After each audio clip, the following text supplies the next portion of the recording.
আসসালামু আলাইকুম সুপ্রিয় শিক্ষার্থী বন্ধুরা, তোমাদের প্রত্যেককে পুরনো ঢাকার ঐতিহ্যবাহী বিদ্যাপীঠ আহমেদ বাউনী একাডেমি স্কুল অ্যান্ড কলেজের অধ্যক্ষ মহোদয়, আমাদের সংশ্লিষ্ট সকল শিক্ষকবৃন্দ, ব্যক্তিগতভাবে আমি সহ আমাদের সকলের পক্ষ থেকে তোমাদের স্বাগত জানাচ্ছি।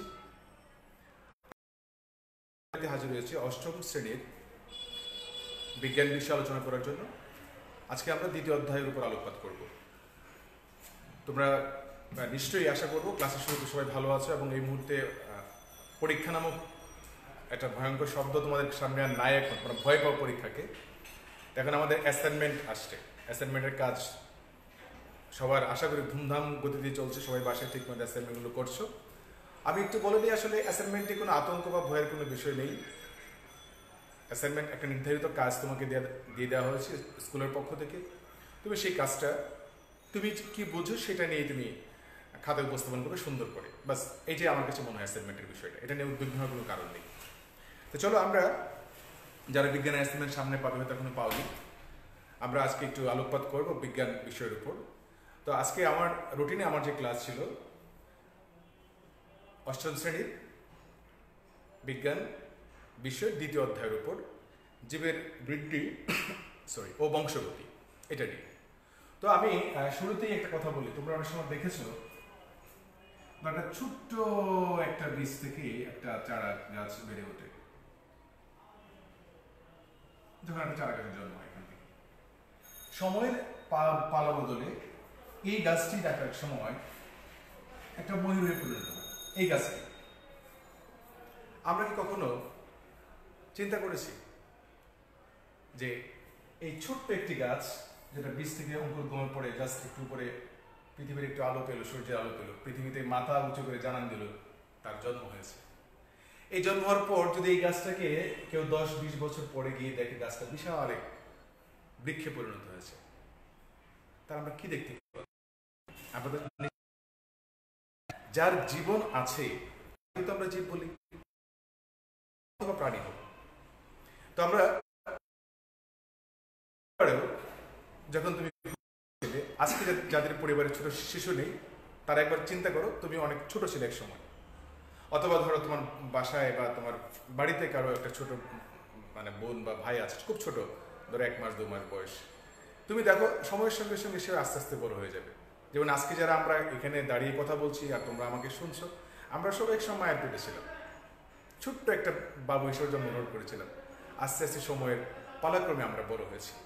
কিভাবে বড় হয়েছি একবার চিন্তা করে দেখো। উচ্চতায়ও বড় হয়েছি, পাশেও কিন্তু বড় হয়েছি। তো জীব কিন্তু তার বৃদ্ধি ঘটে, তার দৈহিক বৃদ্ধি ঘটে, তার যে দৈহিক বৃদ্ধিটা ঘটে দুভাবে ঘটে, সে পাশেও পারে দৈর্ঘ্যও পারে। তার জীবের বৃদ্ধি ঘটে, সেটা উদ্ভিদ হোক অথবা প্রাণী হোক। আমরা এখানে তোমাকে দেখালাম যে একটি জীবের বৃদ্ধি, সেই জীবটাকে আমরা এখানে একটা উদ্ভিদ হিসেবে তোমার সামনে উপস্থাপন করেছি আজকের এই ক্লাসে। জীবের বৃদ্ধি ঘটে। বংশগতির প্রসঙ্গটা আসো। তো বংশগতিটা কি আসলে? দেখো, এক সময় আমার বাবা যখন খুব ছোট ছিলেন, তখন আমার বাবাই ছিলেন আমার দাদার একমাত্র সন্তান।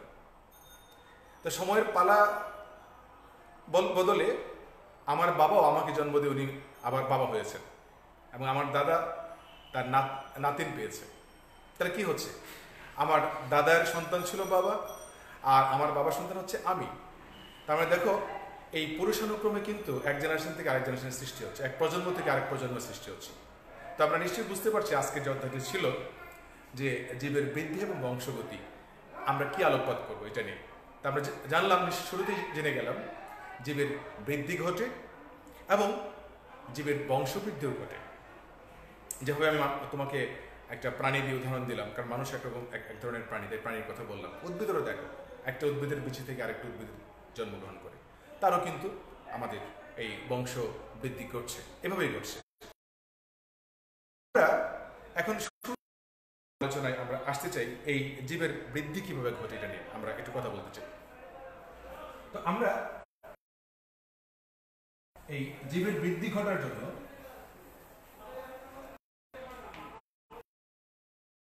আসলে তার আগে জীবের বৃদ্ধি কিভাবে ঘটে জানার আগে তোমরা যারা এখানে আমার সাথে এই মুহূর্তে যুক্ত আছো, যে জীবদেহের গঠনের একক কি, একটা জীবের দেহ গঠনের একক কি? তোমরা ক্লাস 6-এ পড়েছো, 7-এও পড়েছো, আশা করি উত্তরটা তোমাদের ইতিমধ্যেই মনে পড়েছে। কোষ। কোষ হচ্ছে জীব দেহ গঠনের একক। তুমি জানলে অবাক হবে যে পৃথিবীতে এমন এমন অনেক প্রাণী আছে যারা এককোষী প্রাণী হিসেবে সারা জীবন বেঁচে থাকে, তার সে মারাও যায়, কিন্তু এই এককোষ থেকে আর বাড়ে না। অবশ্যই পৃথিবীতে আরো এমন কিছু প্রাণী আছে যাদেরকে আমরা অকোষীয় জীব বলে থাকি, যেমন ভাইরাস। আবার যেগুলো কোষীয় জীব আছে, যেটা আমরা বললাম এমিবার কথা বললো, এটা এককোষী প্রাণী। এরকম এমিবা কিন্তু সারা জীবনেই এককোষী প্রাণী হিসেবে জীবনযাপন করে, বাট এদেরও বৃদ্ধি ঘটে। এরাও এরকম এককোষী প্রাণী যারা, তাদেরও বৃদ্ধি ঘটে। আবার আমাদের মতো যারা আমরা মানুষ, আমাদের একটা মানব দেহে 100 ট্রিলিয়ন কোষ আছে। 100 ট্রিলিয়ন কোষ, হিউজ নাম্বার অফ সেল আমাদের হিউম্যান বডিতে আছে। আমরা কিন্তু এই কোষ বিভাজনের মধ্য দিয়ে আমাদের বৃদ্ধি ঘটেছে এখানে। তো আমরা চলো, যেহেতু আমরা জানতে পারলাম এই কথাটি যে জীবের বৃদ্ধি হোক আর ধরো জীবের বংশগতির রক্ষার ক্ষেত্রে হোক, এই দুটো জায়গাতে কিন্তু আমাদের জীব কোষের বিভাজনের মাধ্যমেই এই প্রক্রিয়াটি সম্পন্ন হচ্ছে। সকল ভীতি দূর হয়ে যাবে, অ্যাসাইনমেন্ট তৈরি করার ক্ষেত্রে কোনো প্রবলেম তৈরি হবে না। আমরা এটাকে 3টা ভাগে ভাগ করতে পারি।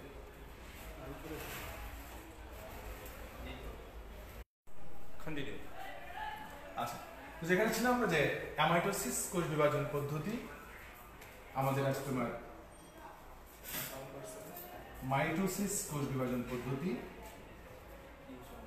আর হচ্ছে আবার মিওসিস কোষ বিভাজন পদ্ধতি। এই 3টি প্রক্রিয়া আছে আমাদের এখানে, অ্যামাইটোসিস, মাইটোসিস এবং মিওসিস। এই 3টি প্রক্রিয়া কিন্তু জীবের আমাদের বৃদ্ধি এবং বংশগতি করে থাকে। তো প্রথমে চলো আমরা আলোচনা সেখানে অ্যামাইটোসিসটা কি। সাধারণত এককোষী জীবের তার বংশগতির বৃদ্ধি ঘটে অ্যামাইটোসিস কোষ বিভাজন প্রক্রিয়া। সেটা কেমন যেমন ধরো একটা কোষ আমরা এখানে ইমাজিন করলাম। সেক্ষেত্রে বন্ধু তোমরা জানো, ক্লাস 6-7-এ পড়েছো যে একটা কোষে অনেক উপাদান থাকে, অনেক ধরনের উপাদান থাকে। তোমার ডেফিনেটলি একটা নিউক্লিয়াস থাকে, তার সাথে ধরো আরো অন্যান্য উপাদানগুলো থাকে এখানে, আর অন্যান্য উপাদান আছে। তুমি যেন একটা আদর্শ উদ্ভিদ কুসুম বা প্রাণী কুসুম অনেকগুলো জিনিস থাকে, কোষ গহ্বর থাকে, cytoplasm, Golgi body, mitochondria, endoplasmic জালিকা, এমন অনেক ধরনের উপাদান থাকে। তো এখানে আমরা এই কোষ বিভাজনের জায়গাটায় বেসিক্যালি আমরা মূলত নিউক্লিয়াসটা আর সাইটোপ্লাজমটা নিয়ে আলোচনা করবো, তা আমাদের সুবিধা হবে আর কি। কারণ আমরা বিভাজনের ক্ষেত্রে অন্যান্য দিকগুলো তোমাদের ছোট ক্লাসে আলোচনা করব না। আমরা মূলত কোষের যে উপাদান সাইটোপ্লাজম, তোমরা পড়েছো 7-এর বইয়ে, 6-এর বইয়ে, সাইটোপ্লাজম এবং নিউক্লিয়াস, এই দুটোর বিভাজন প্রক্রিয়া নিয়ে মূলত আমরা আলোচনা করব। তো চলো, একটা এককোষী জীব যেগুলো যেমন ধরে এমিবার কথা তোমাকে বললাম, বা ছত্রাক, এইগুলো কিভাবে বিভাজিত হয়? ওরা সঙ্গে সঙ্গে এই ধরো এটা একটা এককোষী জীব, এখানে কি হচ্ছে ধরো সরাসরি প্রথমে এখানে একটু ডাম্বেলের মতো যাচ্ছে, এরকম একই সঙ্গে তোমার নিউক্লিয়াস দুটো আলাদা হয়ে যায় এবং এখানে সাইটোপ্লাজম গুলো দুইটা অংশে আলাদা হয়ে যায়, দুটো আলাদা যাচ্ছে এখানে। একই সঙ্গে এরা দুভাবে তোমার এখানে বিভাজিত হয়ে যাচ্ছে। দেখো এখানে দুটো অংশে আলাদা হয়ে যাচ্ছে, এই নিউক্লিয়াস এবং সাইটোপ্লাজম একসাথে কিন্তু বিভাজিত হয়ে যাচ্ছে। এবং তারপর তুমি দেখবে দুটো আলাদা পৃথক কোষ হয়ে গেছে, এই একটা কোষ আলাদা আর এই একটা কোষ আলাদা, এটা একটা কোষ আর এই একটা কোষ, বাস দুটো আলাদা হয়ে গেছে। তাহলে এখানে আমরা কি দেখলাম, সাধারণত এককোষী জীবে আমরা যেটা দেখে থাকি, এই ধরনের কোষ বিভাজন পদ্ধতির মাধ্যমেই সেই জীবের বংশগতি রক্ষা হয়। কারণ এটা দৈহিক বৃদ্ধি আর ঘটবে না, কারণ যেহেতু এক কোষ আর বাড়বে না, তাহলে সে এককোষী জীব হিসেবে সারা জীবন থাকবে, তোমাকে আগেই বলেছি। কিন্তু তার বংশগতি রক্ষার জন্য দেখো সে কি করছে, সে একটা কোষ থেকে সে ক্রমান্বয়ে সরাসরি একসাথে মাতৃকোষের নিউক্লিয়াস এবং সাইটোপ্লাজম দুটোই একসাথে আলাদা হয়ে যাচ্ছে, ডাম্বেল আকৃতির হয়ে শেষ পর্যন্ত আলাদা হয়ে যাচ্ছে। তোমার বইয়ে আরো একাধিক ছবি দেওয়া আছে, কিন্তু আমরা আজকে সংক্ষিপ্ত আলোচনার কারণে পুরো ব্যাখ্যাটা দিলাম না। শুধু এটা জানতে পারো যে এককোষী জীবের বংশগতি রক্ষার জন্য যে ধরনের বিভাজন আমরা দেখে থাকি, যে ধরনের কোষ বিভাজন সংঘটিত হয়ে থাকে, এই ধরনের কোষ বিভাজনকে আমরা বলতে পারি তোমার আমাইটোসিস কোষ বিভাজন। ছত্রাক, শৈবাল, এমিবা এরকম বিভিন্ন রকম জীবের মধ্যে এই ধরনের কোষ বিভাজন সম্পন্ন হয়ে থাকে। তো শিক্ষার্থী বন্ধুরা, আমরা নিশ্চয়ই বুঝতে পেরেছি যে এককোষী জীবের মধ্যে যে প্রক্রিয়ায় কোষ বিভাজন সম্পন্ন হয় তাকে আমরা অ্যামাইটোসিস কোষ বিভাজন বলবো। এবং অ্যামাইটোসিস কোষ বিভাজনের ক্ষেত্রে আমরা দেখি মাতৃকোষ, মানে যে কোষটি ভেঙে দুটো কোষে পরিণত হবে, সেই মাতৃকোষের বিভাজনটি একসঙ্গে দুটো প্রক্রিয়া ঘটে।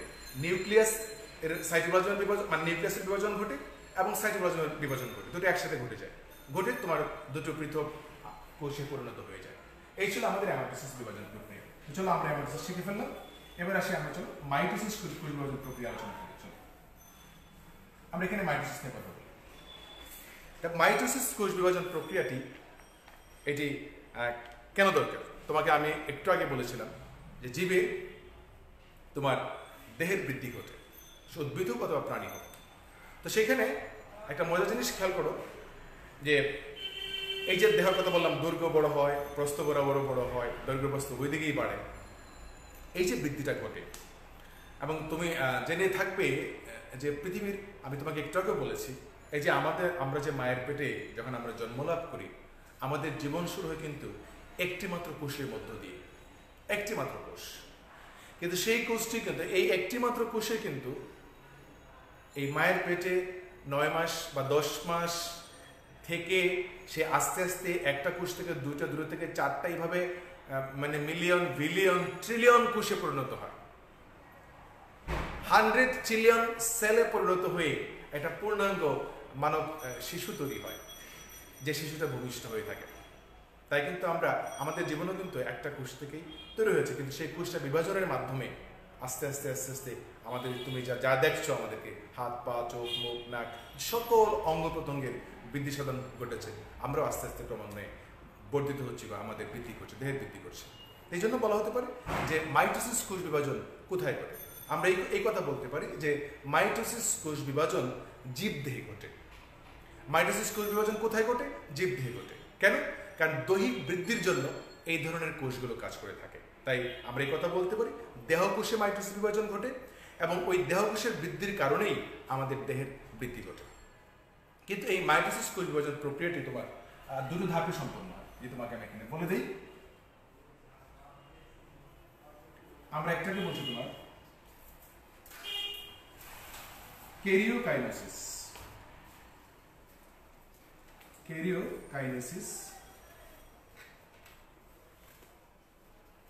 আর একটিকে আমরা বলছি তোমার সাইটোকাইনেসিস।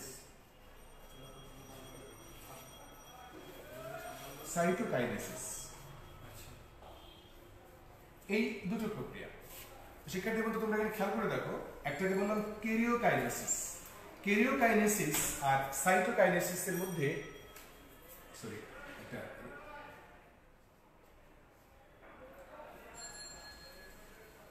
এখানে ক্যারিওকাইনেসিস বা সাইটোকাইনেসিস এই দুটো ভাগ এখানে আছে। তো তোমরা উপরের লেভেলে জানবে আসলে ক্যারিও শব্দের সাথে নিউক্লিয়াসের একটা সম্পর্ক আছে। ক্যারিওটার থেকে আমরা ক্যারিওকে নিয়েছি নিউক্লিয়াসকে বোঝাবার জন্য। তোমার বইও দেখবে লেখা আছে যে নিউক্লিয়াসের বিভাজনকে ক্যারিওকাইনেসিস বলে। আর কোষের আরেকটি উপাদান যেটা হলো সাইটোপ্লাজম, কারণ কোষের সকল কোষাঙ্গনগুলো, এই যে মাইটোকন্ড্রিয়া, গোলজি বডি, এন্ডোপ্লাজমিক জালিকা, মসৃণ জালিকা, যত রকম কোষীয় উপাদানগুলো আছে সবগুলো যে তরলের মধ্যে ভাসমান অবস্থায় থাকে, আমরা সেই তরল পদার্থটাকে বলেছি সাইটোপ্লাজম। তাই ওই সাইটোপ্লাজম থেকে আমরা সাইটো নিয়েছি। দেখো, সাইটোপ্লাজম থেকে সাইটো আর ক্যারিও থেকে ক্যারিও। আমরা এখানে এই ক্যারিওকাইনেসিস শব্দের অর্থ হচ্ছে বিভাজন। ক্যারিওকাইনেসিস মানে নিউক্লিয়াসের বিভাজন, আর সাইটোকাইনেসিস মানে হচ্ছে সাইটোপ্লাজমের বিভাজন। এই কেরিওকাইনেসিসটা, তাহলে তুমি এই কথা বলতে পারো, তোমার বই লেখা আছে, মূলত আমরা বলতে পারো যে নিউক্লিয়াসের বিভাজন, নিউক্লিয়াসের বিভাজন এটা। আর এটা হচ্ছে তোমার সাইটোপ্লাজমের বিভাজন, সাইটোপ্লাজমের বিভাজন।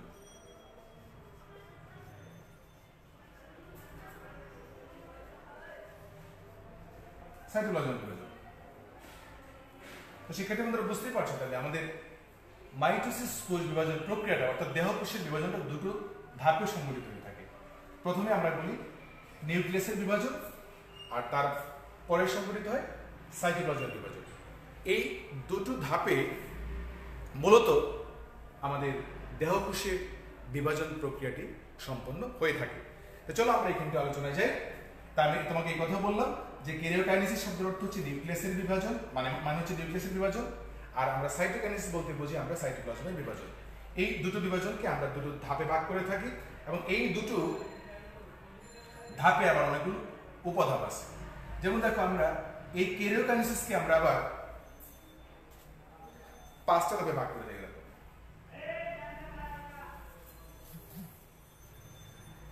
আমরা এতটুকু রাখলাম এখানে, দেখো আমরা যেখানে লিখি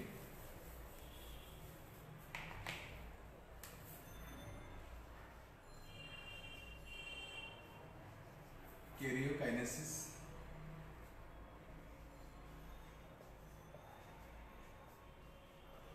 কাইনেসিস আবার তোমার 5টা ধাপে সম্পন্ন। একটা আমি বলেছি প্রোফেজ, আমরা আরেকটাকে বলেছি তোমার প্রোমেটাফেজ,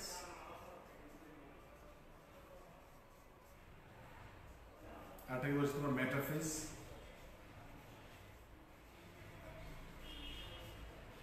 আরেকটাকে আমরা বলেছি তোমার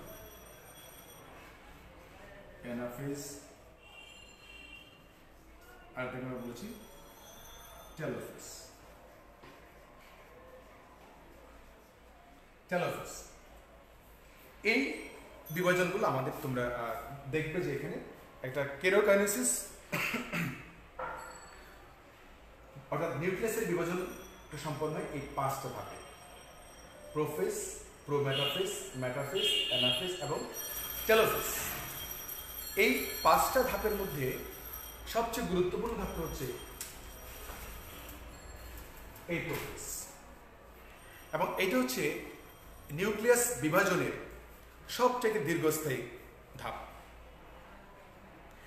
তুমি এক কথায় বলতে পারো যে একটি দেহকোষের নিউক্লিয়াস বিভাজনের জন্য সে উপযুক্ত হয় এই ধাপে এসে। যেমন ধরো, বাংলাদেশে একটা জন্ম হয় একটা শিশু, সে 18 বছর পর্যন্ত, মানে 18 বছর পূর্ণ হওয়ার আগ পর্যন্ত সে কিন্তু বাংলাদেশের ভোটাধিকার প্রয়োগ করতে পারে না। কেন প্রয়োগ করতে পারে না? কারণ বাংলাদেশ সরকার মনে করছে যে 18 বছরের আগে তার মেধা, মনন, তার সব দিক দিয়ে বিকাশ বা শারীরিক বিকাশ সব মিলে কিন্তু তার 18 বছর হয়নি। বা তুমি এটা বিবাহ আইনের কথা জানো তুমি, যে 18 বছর আগে কাউকে বিয়ে দেওয়া যায় না। কেন বিয়ে দেওয়া যায় না? কারণ তার শারীরিকভাবে যে যত উপযুক্ত তা হওয়া দরকার বিয়ে করার জন্য বা বিয়ে দেওয়ার জন্য, সেই উপযোগিতা কিন্তু 18 বছরের আগ পর্যন্ত হয় না। এই জন্য কিন্তু বলা হচ্ছে যে 18 বছরের আগে বিয়ে নয়। তার কারণ কি? ফার্স্ট একটা কারণ হচ্ছে ফিজিক্যালি সে সুসংগঠিত হয়নি। তাহলে ঠিক এভাবে তোমাকে বলতে পারি যে এই প্রোফেজে এসে, এই নিউক্লিয়াস বিভাজনের প্রোফেজ ধাপটায়, এই প্রোফেজ ধাপে সে একটা লম্বা সময় নেয়, নিয়ে সে নিজেকে তৈরি করে। তার ভিতরে ওই নিউক্লিয়াসের ভিতরে কিছু বা কোষের ভিতরে কিছু অভ্যন্তরীণ পরিবর্তন সাধিত হয়, বেশ সময় নেয় এই ধাপে, এবং সেই সময় নিয়ে পরবর্তী ধাপগুলোতে পৌঁছার জন্য উপযোগিতা অর্জন করে। তো আমরা তোমাকে বলতেছি এখানে দেখো, এই কেরিওকাইনেসিসের তাই প্রোফেজ ধাপের কথা বললাম। চলো আমরা একটু আলোচনাটা এখানে দেখে নিই কিভাবে প্রোফেজের দিকে কথা বললাম। সেখানে তোমরা রিসিভ করে এটা লিখে ফেলেছো, আমি এটা মুছে ফেলি।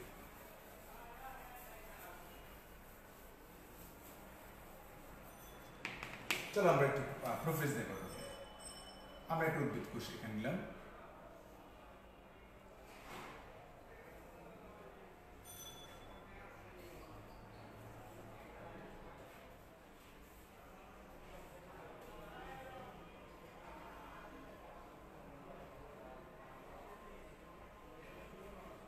আমাদের একটা উদ্ভিদ কোষ, তোমাকে আগে বলেছি আমরা এখানে সকল বিষয়ে আলোচনা করব না, আমরা বেসিক্যালি নিউক্লিয়াসের ফর্মেশনে দেখব। এটা হচ্ছে নিউক্লিওলাস। আর নিউক্লিয়াসের ভিতরে তুমি জানো অনেকগুলো, এটাকে বলে নিউক্লিয়ার পর্দা, বা এখানে তোমার মেমব্রেন থাকে, বা নিউক্লিয়ার পর্দা বলে এটাকে। আর এর ভিতরে এরকম কিছু সুতার মতো জালিকা থাকে, জালিকা থাকে, তুমি সেটা জানো।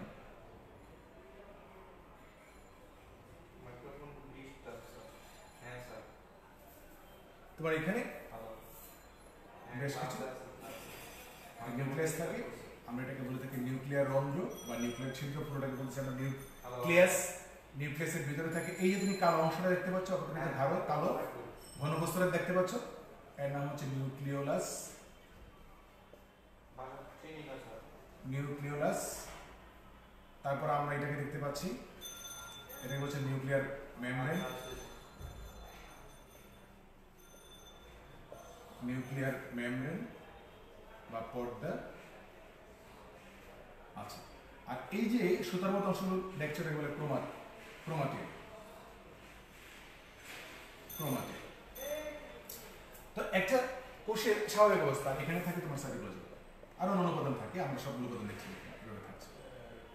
আমি এখানে শুধু একটা উদ্ভিদ কোষের তোমার সাথে আলোচনা করছি, তোমার বই প্রাণী কোষে আছে একই সঙ্গে। তো ও এখানে প্রথমে এইভাবে থাকে, তো থাকার পর এই প্রবেশ ধাপে এসে, এটা কিন্তু আমি তোমাকে খেয়াল করো, সেক্ষেত্রে প্রবেশ ধাপের কথা বলছি। এই প্রবেশ ধাপে সে পরবর্তী সময়ে তার আরো কিছু চেঞ্জেস আমরা তোমরা এখানে খেয়াল করবে। তোমরা দেখবে এখানকার নিউক্লিওলাসটা যেভাবে থাকলেও আমাদের এই ক্রোমাটিনগুলো আস্তে আস্তে মোটা এবং ঘাড় হয়ে যাচ্ছে।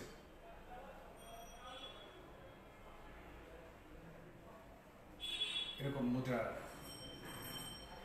ঘাড় হয়ে যাচ্ছে এরকম। আমাদের নিউক্লিয়াসের ভিতরে তুমি এটা স্পষ্ট করে দেখবে।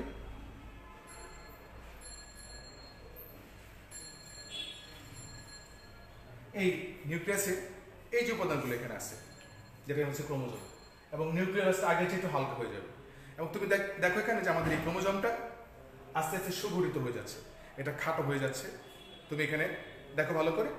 এবং এই নিউক্লিয়ার পর্দাটাও এটা আস্তে আস্তে আস্তে আস্তে ফিক হয়ে যাবে, এটা খুব বেশি মানে থাকবে না, ধারো থাকবে না। নিউক্লিয়ার পর্দাটা আস্তে আস্তে ক্ষয়িষ্ণু হয়ে যাবে, নিউক্লিয়ার পর্দারও ওখানে থাকবে না, এটা আস্তে আস্তে হালকা হবে, ক্রমান্বয়ে এটা হালকা হয়ে যাবে, মানে ভেঙে পড়ার মতো একটা উপক্রম হবে। এবং এই পর্যায়টাকে আমরা বলছি তোমার এখানে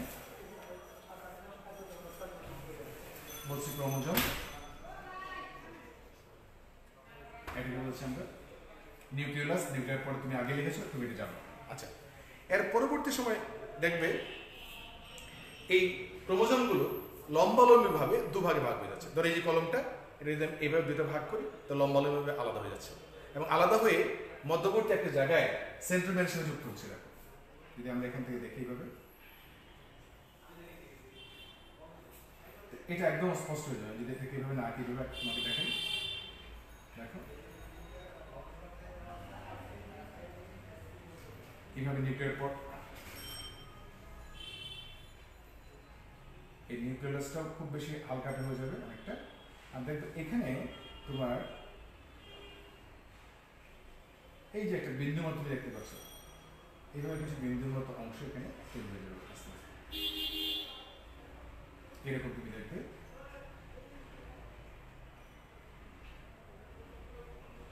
এখান থেকে তোমার আলাদাভাবে এরকম আস্তে আস্তে এই দেখো, এই যে এখানকার ক্রোমাটিন মানে ক্রোমোজোমগুলো এর লম্ব বরাবর যেটা ভাগ হয়ে গেছে, ভাগ হয়ে কিন্তু লম্বা লম্বা ভাগ হয়ে মাঝখানে একটা বিন্দুর সাথে যুক্ত হয়েছে। এই বিন্দুটাকে আমরা বলি সেন্ট্রোমিয়ার, এর নাম হচ্ছে তোমার সেন্ট্রোমিয়ার। Centromere, centromere. দেখ মোটামুটি ভাবে আমাদের এই যে পরিবর্তনটা হয়ে যাবে এই প্রোফেজে, এই পরিবর্তনটা আমরা এখানে দেখতে পাই। তোমাকে যেটা বললাম, প্রথমে আমাদের একটা কোষ যেটা স্বাভাবিক অবস্থায় থাকে এইভাবে তুমি দেখতে পাবো, দেন তার চেঞ্জেস তুমি খেয়াল করো যে এই নিউক্লিয়াসের মধ্যে আমাদের এই ক্রোমাটিনগুলো আস্তে আস্তে ঘাড়ো হয়ে খাটো হয়ে যাচ্ছে অনেকটা এবং স্পষ্ট হচ্ছে এগুলো।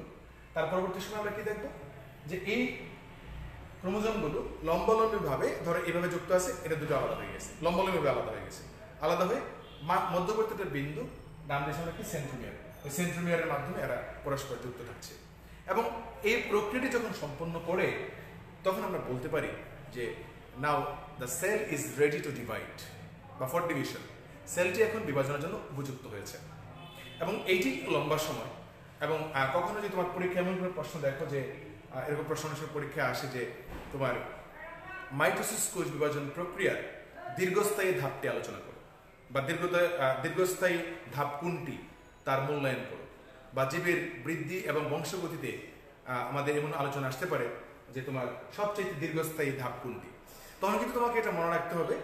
আমি তোমাকে আবারও বলছি যে দীর্ঘস্থায়ী যে ধাপ মানে অনেক লম্বা সময় নেয় এই ধাপে, তার নাম হচ্ছে কিন্তু প্রোফেজ। এবং প্রোফেজে তুমি যেটা দেখলে এখানে যে ক্রমান্বয়ে এই নিউক্লিয়াসের পর্দাটা আস্তে আস্তে বিলুপ্ত হয়ে যাবে, আমাদের এখানকার নিউক্লিয়াসটা আস্তে আস্তে হালকা হয়ে যাবে, ঘাড় অংশটা হালকা হয়ে যাবে, আমাদের ক্রোমোজোমগুলো খাটো এবং আস্তে আস্তে পুরো হয়ে যাবে দেখবে। এবং শেষের যে যারা দেখবো আমরা এখানে ক্রোমোজোমগুলো দুটো ভাগে লম্বালম্বিভাবে দুভাগ হবে বা মানে দুটা বিভক্ত হয়ে এরা কি করে মাঝখানে একটা মধ্যবিন্দুতে এখানে যুক্ত হবে, বিন্দু নাম দিয়েছি আমরা সেন্ট্রোমিয়ার। তো এই ছিল আমাদের প্রোফেজ ধাপের আলোচনা। এবং এইটাকে যেটা তোমার এখানে বলে দেওয়া আছে, আমরা এটা বলতে ক্রোমাটিড,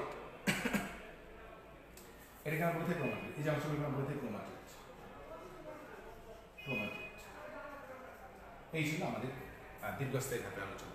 তো অনেক সময় পরীক্ষায় তোমার এরকম দেওয়া থাকে যে অ্যামাইটোসিস কোষ বিভাজনের দীর্ঘস্থায়ী ধাপটির গুরুত্ব আলোচনা করো জীবের বৃদ্ধিতে, এরকম প্রশ্ন পরীক্ষায় বা কোনো জায়গায় তোমার এরকম কেউ জিজ্ঞেস করতে পারে, পরীক্ষায় আসতে পারে, তখন তুমি সেই ক্ষেত্রে এই আনসারটা দেবে যে সবচেয়ে গুরুত্বপূর্ণ ধাপ এটি, কারণ এই ধাপটি সম্পন্ন না হলে পরবর্তী আর কোনো ধাপই সম্পন্ন হবে না। তার মানে জীবের বৃদ্ধি ঘটবে না, কারণ এই ধাপ দিয়েই মূলত আমাদের মাইটোসিস কোষ বিভাজন শুরু হয়। তাই এটি আমাদের জন্য গুরুত্বপূর্ণ ধাপ।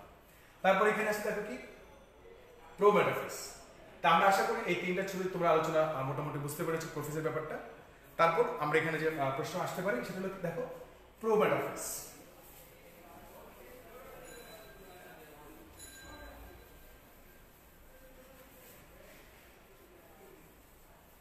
আমরা এটি শেষ করলাম প্রোফেজ, এইটাকে বলে প্রোমেটাফেজ। তা প্রোমেটাফেজে কি হচ্ছে এখানে আমি খুব দ্রুত তোমাকে বলার চেষ্টা করতেছি। এখানে দেখো প্রোমেটাফেজ হচ্ছে কি আমাদের এখানে একটা দুই পাশে মেরু তৈরি হচ্ছে এরকম ভাবে, সংকট আকৃতি এরকম তোমার অনেকগুলো তন্তু তৈরি হচ্ছে। দেখো তৈরি হচ্ছে, এভাবে অনেকগুলো তন্তু তৈরি হচ্ছে এখান থেকে, এবং আস্তে আস্তে আমাদের এই ক্রোমোজোমগুলো এরকম অংশে এভাবে থাকছে, এভাবে ক্রোমোজোমগুলো তোমার মোটামুটি, আর এটাকে আমরা বলে থাকি মেরু। দেখো এই নিউক্লিয়াসের শেপটা কিন্তু চেঞ্জ হয়ে গেছে, এটা অনেকটা দুই মেরুতে ভাগ হয়ে গেছে, এটাকে বলে মেরু অঞ্চল,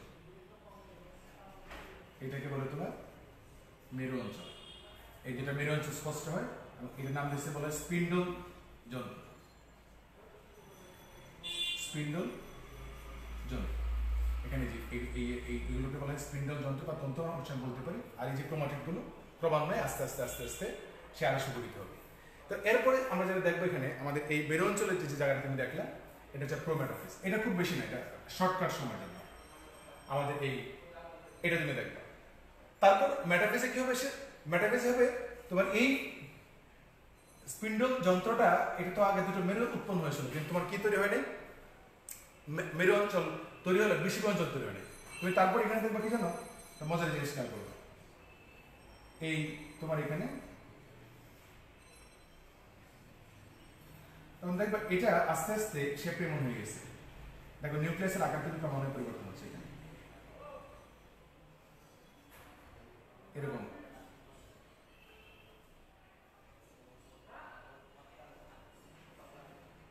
এরকম অনেকগুলো তোমার আকার এখানে সেগুলো তৈরি হচ্ছে।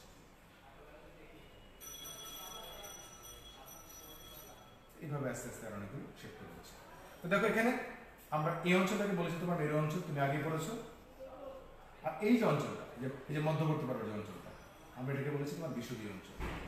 তোমার নিশ্চয়ই মনে থাকবে কথা, পৃথিবীর গ্রাফে, পৃথিবীর মানচিত্রে আমরা দেখি যে উত্তর দক্ষিণে মেরু থাকে আর দুই পাশে বিষুবীয় অঞ্চল থাকে, যেটা চাপটা থাকে এই অঞ্চলে। তো এইগুলো তখন এই ক্রোমোজোমগুলো এখানে চলে আসে, এখানে থাকে বিষুবীয় অঞ্চল অবস্থান করে, এখান থেকে এখানে অবস্থান করে এভাবে অবস্থান করে থাকে বিষুবীয় অঞ্চলে। তারপর আমরা যখন দেখবো এখানে মেটাফেজে এসে কি দেখবো, তোমার এই ক্রোমোজোমগুলো আস্তে আস্তে আবার দুইটা ভাগ হয়ে যাচ্ছে, এই ক্রোমাটিগুলো দুইটা ভাগ হয়েছে, ভাগ হয়ে এখান থেকে একটা অংশ চলে যায় তোমার মেরু অঞ্চলের দিকে, আর একটা অংশ আসছে বিষুবীয় অঞ্চলের দিকে। ঘটনাটা তোমার এমন দেখা যাবে আর কি, তখন বিষুবীয় অঞ্চলটা থাকবে না, একটা অংশ তোমার এদিকে চলে আসবে, এইভাবে মেরু অঞ্চলগুলোর দিকে দাবিত হবে, এগুলো এখানে থাকবে না, এখান থেকে এদিকে চলে আসবে। আরেকটা অংশ তোমার এখান থেকে এইভাবে চলে আসবে। এগুলো কখনো বি আকৃতির হয়, যে আকৃতির হয়, এল আকৃতির, কোনো এখান থেকে লেখা আছে, এইভাবে আলাদা হয়ে যাচ্ছে। এই বিষুবীয় অঞ্চলে থাকা এই ক্রোমাটিডগুলো বা ক্রোমোজোম দুইটা ভাগে দুইটা মেরুতে চলে যাচ্ছে। তোমার এটা হচ্ছে তোমার মেটাফেজ চলে গেল। অ্যানাফেজ এসে কি হবে, এই বিষুবীয় অঞ্চল পুরোটাই তোমার এখান থেকে ভেঙে চলে যাবে, এটা থাকবে না, বিষুবীয় অঞ্চল থাকবে না, বিষুবীয় অঞ্চলটা পুরোপুরি ভেনিশ হয়ে যাবে, এটা থাকবে না এইভাবে। এটা আবার আগের মতো আস্তে আস্তে করে আবার সে আগের আকৃতি ফিরত পাচ্ছে, আস্তে আস্তে এমন হয়ে যাচ্ছে। এবং অ্যানাফেজে এসে প্রায় বলতে পারো বিষুবীয় অঞ্চল বিনিশ হয়ে যাবে, এবং এটাও আস্তে আস্তে নিউক্লিয়াস বিভাজনের জন্য সে তৈরি হয়ে যাবে। এবং টেলোফেজে এসে তুমি কি দেখবো, পুরোপুরি ভাবে এই দুটো নিউক্লিয়াস কিন্তু আলাদা হয়ে গেল, দেখবা এই আবার আলাদা একটা নিউক্লিয়াস, এই আবার আলাদা একটা নিউক্লিয়াস, দুটো নিউক্লিয়াস আলাদা হয়ে গেছে। ঠিক আবার আগের গল্প তোমাকে আমি যেটা শুরুতে বলেছিলাম, এখানে দেখো আবার সেখান থেকে অনেকগুলো ক্রোমাটিডগুলো নিয়ে আবার সেটা আগের মতো তৈরি হয়ে গেল। ব্যাস, তাহলে আমাদের ফার্স্ট যে আলোচনা ছিল কেরোকাইনেসিস, এই ধাপটা আমাদের শেষ হয়ে গেল। এখন কি থাকবে আমাদের কেরোকাইনেসিস পরে সাইটোকাইনেসিস। তো সাইটোকাইনেসিস সময় যেটা তোমরা দেখবে এখানে, আমরা যেটা দেখবো যে বিষুবীয় অঞ্চলে এন্ডোপ্লাজমিক জালিকা ক্ষুদ্র ক্ষুদ্র অংশগুলো এগুলো জমা হয়ে যাবে, জমা হয়ে একটা পর্যায়ে কি হবে, এখানে সাইটোকাইনেসিস জায়গাটা তুমি দেখো, যেটা বললাম এখানে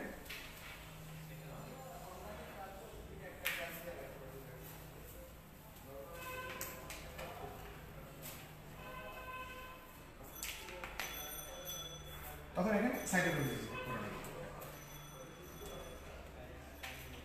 সাইটোকাইনেসিস এখানে কি ঘটবে, জাস্ট এই বরাবর আবার কি সাইটোপ্লাজম ভেঙে যাবে, সাইটোপ্লাজমটা ভেঙে যাবে, দুটো আলাদা পৃথক হয়ে যাবে, এন্ডোপ্লাজমিক জালিকাগুলো এখানে জমা হবে, আস্তে আস্তে জমা হয় একটা দেয়াল তৈরি করবে। দেয়াল তৈরি হওয়ার পর সেখান থেকে আবার তোমার কি হতো, দুটো আলাদা পৃথক কোষ এখানে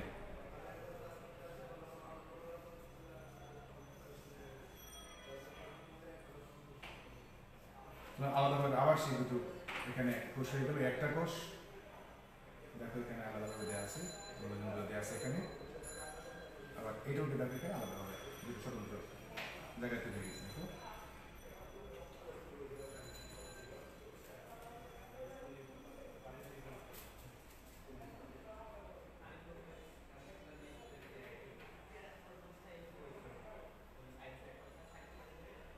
দেখো আবার আলাদাভাবে দুটো কোষ তৈরি হয়ে গেছে। আমাদের এটা ছিল তোমার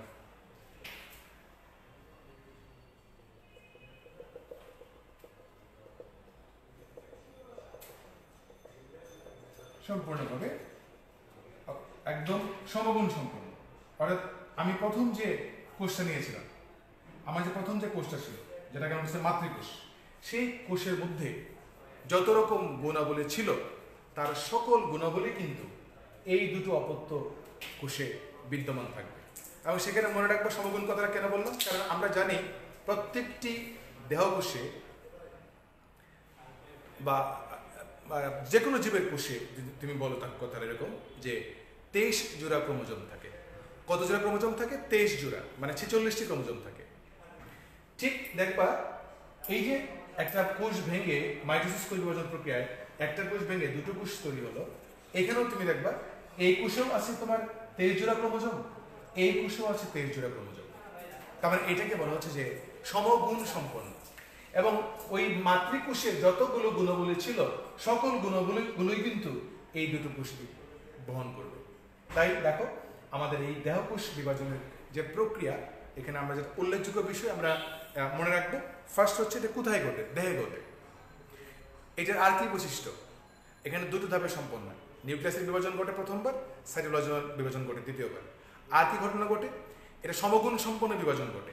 অর্থাৎ একটা মাতৃকোষ থেকে যে দুটো নতুন কোষ তৈরি হলো, সেই কোষগুলোর যাবতীয় গুণাবলী মাতৃকোষের সাথে অক্ষুণ্ণ থাকে। যেন আমরা পড়েছি বিশেষভাবে যে মাতৃকোষে আমরা দেখেছি 46টি ক্রোমোজোম ছিল বা 23 জোড়া ক্রোমোজোম ছিল, ঠিক আমরা দেখব এই শিশু কোষে যা নতুন যে তৈরি হলো তারও কিন্তু 23 জোড়া ক্রোমোজোমই থাকবে। কোথায় ঘটে না মাইটোসিস বিভাজন? কোষের মানে স্থায়ী কোষ অঞ্চলে, স্থায়ী কলা, বিশেষ করে তোমার উদ্ভিদের বা অন্যান্য প্রাণীর যেগুলো স্থায়ী অঞ্চল, স্থায়ী কোষ বা স্থায়ী টিস্যু যে অঞ্চলগুলো থাকে, যেগুলো আমরা স্থায়ী টিস্যু বলে থাকি, ওই সকল অঞ্চলে তোমার মাইটোসিস কোষ বিভাজন ঘটে না, কিন্তু ভাজক টিস্যুতে কিন্তু সেটা ঘটে থাকে। তো শিক্ষার্থী বন্ধুরা, আরেকটি আলোচনা খুব সময় স্বল্পতায় হয়তো আমরা উপভোগ করতে পারবো না, সেটা হচ্ছে আমাদের মিওসিস কোষ বিভাজন। তো মিওসিস কোষ বিভাজনের দায়ী, যেমন একটু আগে তোমাকে যেটা বলছিলাম যে আমাদের মিওসিস কোষ বিভাজনটা আমি লিখেছিলাম শুরুতে, একটু বলেছি তোমাকে যে মিওসিস কোষ বিভাজন সাধারণত জীবের বংশগতি রক্ষার জন্য অংশগ্রহণ, মানে মিওসিস কোষ বিভাজন প্রক্রিয়াটি সম্পন্ন হয়ে থাকে। মিওসিস কোষ বিভাজন প্রক্রিয়া কোন সকল কোষ অংশগ্রহণ করে? আমরা তাদেরকে এক কথায় বলতে পারি জনন কোষ, পুংজনন কোষ এবং স্ত্রী জনন কোষ। এই দুটো জনন কোষ বিভাজনের মাধ্যমে নতুন ধরনের একটা কোষ তৈরি হয়, যেটা আমি তোমাকে একটু আচ্ছা একটু তোমাকে বলে দিচ্ছি। দেখো মিওসিস কোষ বিভাজনটা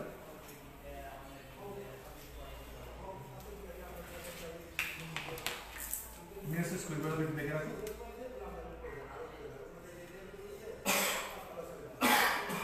মিওসিস কোষ বিভাজন খুব স্বল্প করে বলবো, এটাকে আমরা সময় হ্রাসমূলক কোষ বিভাজন বলে থাকি। যেমন ধরো একটা মাতৃকোষ, জনন কোষে 22 ক্রোমোজোম আছে, মানে 23 জোড়া ক্রোমোজোম আছে। যদি আমরা এটাকে প্রথমে ভাগ করি, দুটো অংশ ভাগ করি, এন এন, এই জনন কোষের এটাকে আমরা মাতৃজনন কোষ বলে থাকি।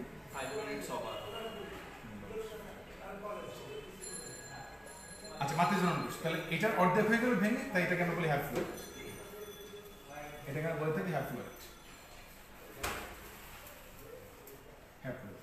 পরবর্তী সময় আবার এইটার আবার দুটো বিভাজন ঘটে, এখানে একটা এন হয়, এখানে এই খেয়াল করে দেখো, এই একটা এন একটা। তাহলে এখানে দেখো এই প্রথমবার বিভাজন যেটা ঘটে, এখানে ক্রোমোজোম সংখ্যা ভেঙে অর্ধেক হয়ে যায়। এটাকে আমরা বলি হ্রাসমূলক বিভাজন, কারণ ক্রোমোজোম ভেঙে অর্ধেক হয়ে যাচ্ছে। আর এটাকে আমরা বলি মিওসিস ধাপ 1। আর এখানে দেখো পরবর্তী সময় আবার এই অর্ধেক বা হ্যাপ্লয়েডের আবার বিভাজন ঘটে, কিন্তু সেখানে দেখো এখানে যে নিউক্লিয়াস থাকে, এখানে সেম, এখানে যে ক্রোমোজোম সংখ্যা থাকে, এখানে সেম ক্রোমোজোম সংখ্যা থাকে, এখানে ক্রোমোজোম কিন্তু চেঞ্জ হয় না। তাই মিওসিস 2 বা M2, এই ধাপটাকে আমরা আসলে মাইটোসিস বলে থাকি। আর প্রথম ধাপটাকে আমরা মিওসিস 1 বলে থাকি, কারণ মিওসিস 2টা মাইটোসিসের মধ্যে, কারণ দেখো ক্রোমোজোমের সংখ্যা সমান থাকে। তো যাই হোক শিক্ষার্থী বন্ধুরা, ভবিষ্যতে সময় পেলে এই নিয়ে আরো কথা বলা যাবে। তোমরা এতক্ষণ যারা আমার সঙ্গে ছিলে তোমাদের সবাইকে ধন্যবাদ। আমি আশা করি তোমাদের আপকামিং যে অ্যাসাইনমেন্ট আছে সেই অ্যাসাইনমেন্টে আমার এই আলোচনাটা কিছুটা হলে তোমাদের উপকৃত করবে। সবাই ভীষণ ভালো থেকো, যে যেখানে থাকো সুস্থ থেকো। আরেকটি কথা, নিশ্চয়ই গভর্নমেন্টের ভীষণ তোমাদের জানা আছে, নো মাস্ক নো সার্ভিস। তাই তোমরা যেখানে যাও অবশ্যই মাস্ক পরে যাবে। নিজেকে নিরাপত্তার মধ্যে রাখাটা এই মুহূর্তে সবচেয়ে বেশি মানে জ্ঞানের কাজ। সকলে ভালো থেকো, আল্লাহ হাফেজ, আসসালামু আলাইকুম। ওয়ালাইকুম আসসালাম।